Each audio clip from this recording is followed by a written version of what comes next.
Welcome back to No Filter Auto. Today, we're not witnessing the launch of a car company, we're witnessing the launch of an ethos. The year is 1947.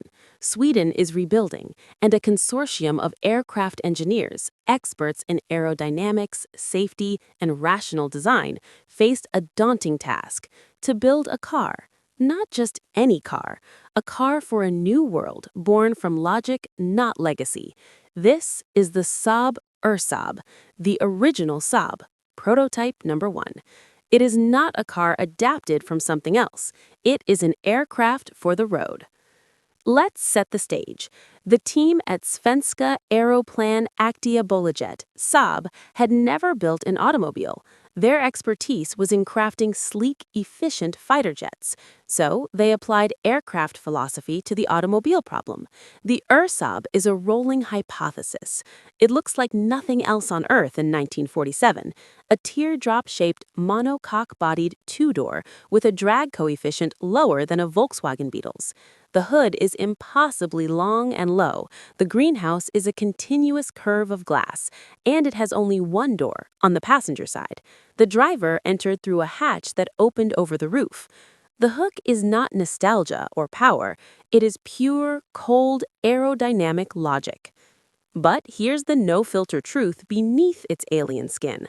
The Ursaab was a masterpiece of problem-solving under constraint. With steel scarce, the body was hand-formed in aircraft style over a wooden buck.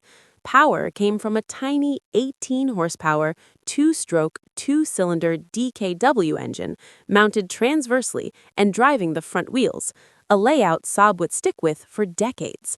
The front-wheel drive provided superior traction in Sweden's harsh winters. The appeal was intellectual and deeply pragmatic. It was a vehicle where every curve, every component served a calculated purpose. For a driver who appreciates clear intention and predictable engineered responses, the Ursaab offered a transparency of purpose. Its lightweight, front-drive grip and stable aerodynamics promised a new kind of secure, efficient mobility. Now let's talk about the pure, unfiltered experience of this airborne idea. Entering the driver's seat is a ritual, climbing through that roof hatch. You sit low in a cockpit that feels sparse and purposeful. The view forward is over that long, sloping nose. Starting the little two-stroke yields a smooth, high-frequency hum, not a grumble. On the move, the sensation is utterly unique. The steering is incredibly light and precise, a gift of the front-wheel drive in lightweight construction. The ride is firm, controlled, and the car feels planted, slicing through air with remarkable silence for its era.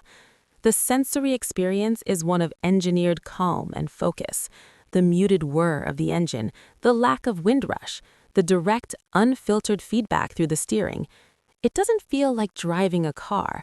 It feels like conducting a very quiet, very efficient experiment in motion. Here is the reality of its brilliance and its necessary compromises. The Ursaab was painfully slow, even for 1947. The two-stroke engine required oil to be mixed with the fuel. The unconventional entry was impractical. But these were irrelevant. The Ursaab was not a product. It was a proof of concept for Saab's entire automotive philosophy. Safety through structure and stability, efficiency through aerodynamics and low weight, innovation through cross-pollination from aviation. It proved that a car could be conceived as a unified system, not a collection of borrowed parts. So, the no-filter comparison.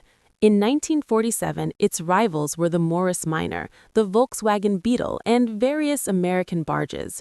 The Ursaab wasn't competing with any of them. It was from a different future. Compared to the Beetle's rear-engine, air-cooled simplicity, the Ursaab was front-drive, water-cooled, and obsessed with low drag. It competed against conventional thinking itself. It appealed to the engineer, the futurist, the rationalist, who believed technology should serve society in the most efficient way possible. The legacy of the 1947 Saab Ursaab is the DNA of an entire brand. Every quirk, every innovation